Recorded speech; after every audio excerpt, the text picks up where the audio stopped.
So this is a continuation of chapter 3, which is a long and illustrious history. Um, in this chapter, we will deal with the Middle Ages. Now, I will first go through the knowledge and will also at the same time tell the different MCQs which have come in all the previous exams on this topic. Three questions which I had missed earlier regarding early Britain. I would just point out here. 1. Which Saxon king was killed at the Battle of Hastings in 1066? That was Harold Godwinson. I had mentioned it in the previous audio and I had also highlighted it, but I did not mention which question was asked regarding it. The second question was, who invaded England after the Romans?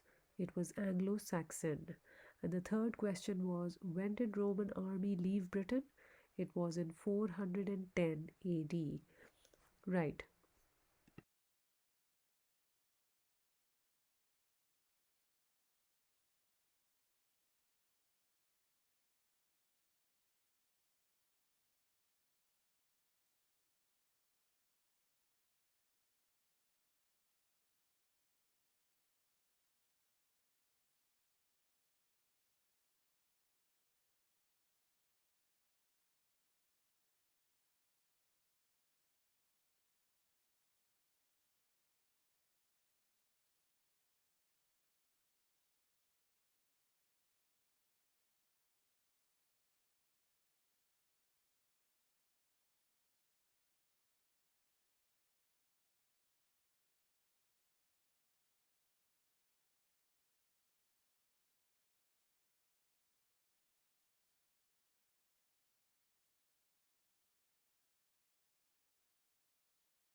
So the Middle Ages is a period of war, both at home and abroad. Now, the Middle Ages is also known as the medieval period, and this is the period just after the Norman conquest up until 1485. This was a time of constant war, and the English kings fought with the Scottish, Irish, Welsh to control their land. By 1200, English ruled an area of Ireland called Pale near Dublin. In the beginning of the Middle Ages, Ireland was an independent country. English first went as troops to Ireland to help the Irish king, but then remained to build their own settlements there. And by 1200, English ruled Pale, an area near Dublin. Now, the questions asked in this are, at the beginning of Middle Ages, Ireland was not an independent country, true or false? Well, that is false because Ireland was an independent country at the beginning of Middle Ages. And around 1200 only, then a small area near Dublin called Pale came under the rule of English. Another question asked here is, by 1200, English ruled an area of Scotland known as Pale around Edinburgh. That is false. By 1200, English ruled an area of Pale, which is an area of Ireland around Dublin. The third point here is, in 1215, King John was forced by his noblemen to agree to demands which were called Charter of Rights or Magna Carta, meaning Great Charter. It was based on the idea that even the king was subject to law, and it protected the rights of nobility and restricted king's power to collect taxes or to make or change laws. The question asked on this are, when was Magna Carta created? It was created in 1215. What was achieved with Magna Carta? It restricted king's power. What is the meaning of Magna Carta? Means Great Charter. The fourth point is, in 1284, the King of England, King Edward I, introduced the Statute of Rutland, which annexed Wales to the Crown of England.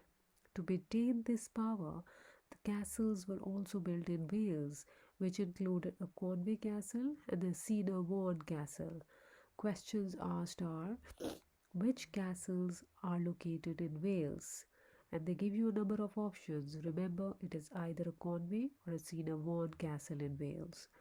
And another type of question asked on this is, when did King Edward introduce the Statute of Rutland, which annexed Wales to England? That is in 1284. The fifth point is that English kings were not able to invade or conquer Scotland. In 1314, Scottish, led by Robert I the Bruce, defeated English King Edward II at the Battle of Bannockburn. Now, this statement would be given and they would ask you whether it is true or false. So, this is a true statement. Or they can simply ask you which Scottish king defeated English at the Battle of Bannockburn. That is Robert I the Bruce. Or they can ask you what is the name of the battle in 1314 when the Scottish king defeated English. The name of the battle is Battle of Bannockburn. The sixth point is, in Scotland people spoke Gaelic. Poet John Barbour wrote in Scots language and he wrote The Bruce about the Battle of Bannockburn. The question asked is, in Scotland, Gaelic is spoken in some parts of Highlands and Islands.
So during the Middle Ages, after the war at home, they talk about Black Death.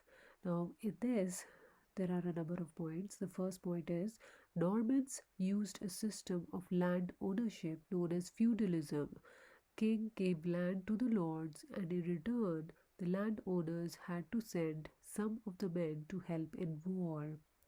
Most peasants were serfs, as they had a small area of their lord's land on which they grew food, and in return they worked for their lord. The question asked is, during Middle Ages, who were serfs? So serfs were actually peasants who had a small area of their lord's land on which they grew food. What Normans used a system of land ownership that is called feudalism. Or who owned a system of land ownership called feudalism? That is the Normans. The second point is, in 1348, a plague known as Black Death came to Britain in Middle Ages.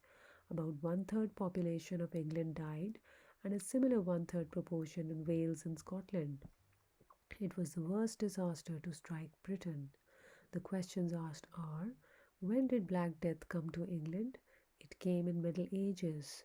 Or they can alternatively ask you the year, that was in 1348. Or they can ask you, in 1348, one-third of the population of England, Scotland and Wales died because of which disease? That was a plague, Black Death. Or what kind of disaster was Black Death? It was a plague. Alternatively, they can ask you, what proportion of population died because of Black Death in England? That is one-third of population. The third point is, as a result of plague called Black Death, new social classes, strong middle class appeared, including the owners of large areas of land who were called gentry. Because of the smaller population, there were labor shortages and peasants demanded higher wages. The questions asked are, after Black Death, new social classes appeared in England who owned large areas of land. They were called gentry.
Now we will talk about the war abroad during the Middle Ages. The first point is English kings also fought a long war with France called the Hundred Years' War in the Middle Ages. It actually lasted for 116 years. The questions asked are: what is the name of the long war which the English kings fought with France in Middle Ages? The name is Hundred Years' War. Or they can ask you how long the Hundred Years' War was fought for between England and France.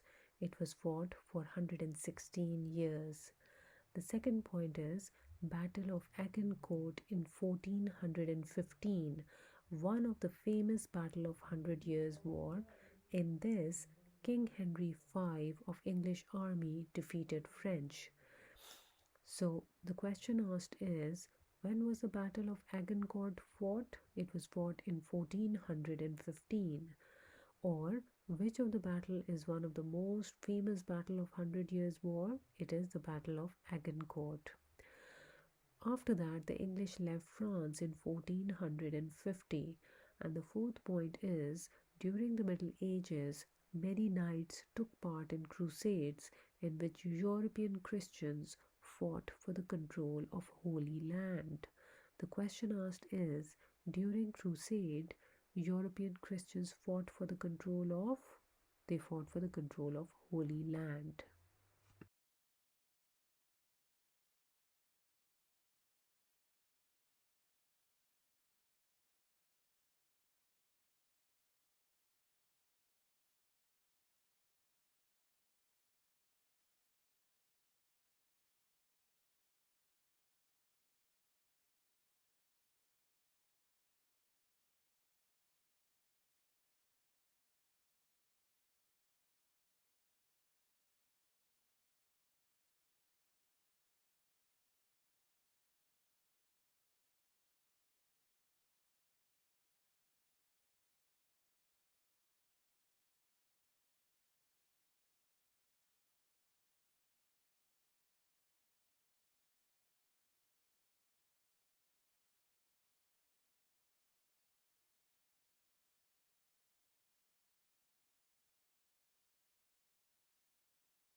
So now we come to the legal and political changes during the Middle Ages. First point is, as a result of the Magna Carta in 1215, which restricted the king's powers, the parliament developed. The origin of the parliament can be traced to the king's council of advisers, which included noblemen and leaders of the church. In England, when the king needed to raise money, he called the parliament to consult his nobles. The second point is two separate parts known as Houses of Parliament developed: the House of Lords, in which noblemen, great landowners, and the bishops sat, and the House of Commons, in which the knights and wealthy people from towns and cities were elected. So the question asked is, during which period were the House of Lords and the House of Commons established? It was Middle Ages. The third point is, similar parliament developed in Scotland. It had three houses called estates: Lords, Commons, Clergy. The fourth point is, the legal system also developed during this time. The judges became independent of the government, and in England, the judges developed common law by a process of tradition and precedence that is based on previous decisions, while in Scotland, the legal system was written down or codified.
So now we come to a distinct identity. The first point is after Norman conquest, kings and noblemen spoke Norman French, whereas the peasants spoke Anglo Saxon. These two languages gradually combined to become one English language. The question asked is which two languages combined to form English language? Which is the Norman French and the Anglo Saxon. Or they can ask you which two languages were used across England during Middle Ages. It is the same answer. The second point, by 1400 in England, English was the preferred language of royal court and parliament, and the official documents were also written in English. The question asked is, when did English become the preferred language of royal court and parliament? That was around 1400. The third point is, Geoffrey Chaucer wrote poems in English called Canterbury Tales in the years leading up to 1400. These poems were about a group of people going to Canterbury on a pilgrimage. The poems describe the travelers and the stories in which they told each other. The question asked is, what type of literature is Canterbury Tales? They are poems. Or, what stories are associated with Geoffrey Chaucer? They are Canterbury Tales. Or, which poems is about a group of people going on pilgrimage? Again, Canterbury Tales. Which two poems are from the Middle Ages? One is Canterbury Tales and the other is Sir Gawain and the Green Knight. That would come later on, but I've mentioned it here. Or they can ask you what sort of stories were Canterbury Tales? They were stories of travelers. The fourth point is this was one of the first books to be printed by William Caxton. He was the first person in England to print books using a printing press. The question asked is who was the first person in England to print books using a printing press? That is William Caxton. Or they can ask you who was William Caxton? He was the first person in England to print books using a printing press. The fifth point is, in the Middle Ages, castles were built for defense, and examples include Windsor Castle or Edinburgh Castle. The question asked is that Edinburgh Castle was built during the Middle Ages. The sixth point is, great cathedrals for worship were also built during the Middle Ages, and the example of this includes a Lincoln Cathedral. Some cathedrals had windows of stained glass, which told stories about Bible and Christian saints. Example is glass in York Minster. The question asked is, during Middle Ages, several cathedrals had windows of stained glass telling stories of? The answer is Bible and Christian saints. Or they can ask you, when was Lincoln Cathedral built? It was built during the Middle Ages. Or which is a famous example of stained glass? That is York Minster. The seventh point is, at this time England became an important trading nation and English wool became an important export. People with special skills they came to England to trade and to work. Example, glass manufacturers came from Italy, canal builders from Holland, engineers from Germany, and weavers from France. The question asked is, during the Middle Ages, England was an important trading nation and people came to England to work. Where did the canal builders come from? So they came from Holland. Where did the glass manufacturers come from? From Italy. And where did the engineers come from? From Germany. And where did the weavers come from? From France.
Finally, the War of Roses. In 1455, a civil war began to decide who should be the King of England. This civil war was fought between the supporters of two families, the House of Lancaster, whose symbol was a red rose, and the House of York, whose symbol was a white rose. This war was called War of Roses because of the symbol of the two houses was either a red rose or a white rose. The question asked is, which two houses or families fought in the War of Roses? It was the House of Lancaster and the House of York. Or, what is the symbol of Lancaster during the War of Roses? It was a red rose. When did the War of Roses start? In 1455. Which two families started a civil war to decide who should be the King of England in 1455? The families were House of Lancaster and the House of York. The second point is the War of Roses ended in 1485 with the Battle of Bosworth Field. King Richard III of the House of York was killed in the battle, and Henry Tudor, who was the leader of the House of Lancaster, became King Henry VII. The question asked is, when did the War of Roses end? It ended in 1485. Who was Henry VII? He was the leader of House of Lancaster. Which battle signifies the end of War of Roses? The Battle of Bosworth Field. Third point, Henry then married King Richard's niece, Elizabeth of York, and this united the two families. The question asked recently in an exam is, after the War of Roses, how did Henry Tudor unite the two families? By marrying Elizabeth of York.